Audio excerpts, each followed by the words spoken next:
see the Mavic Mini 2.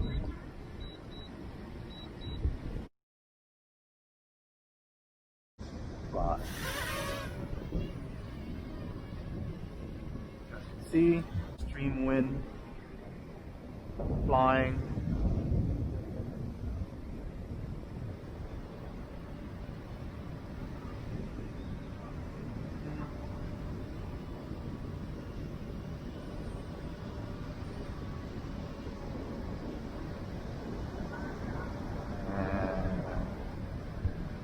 There you go.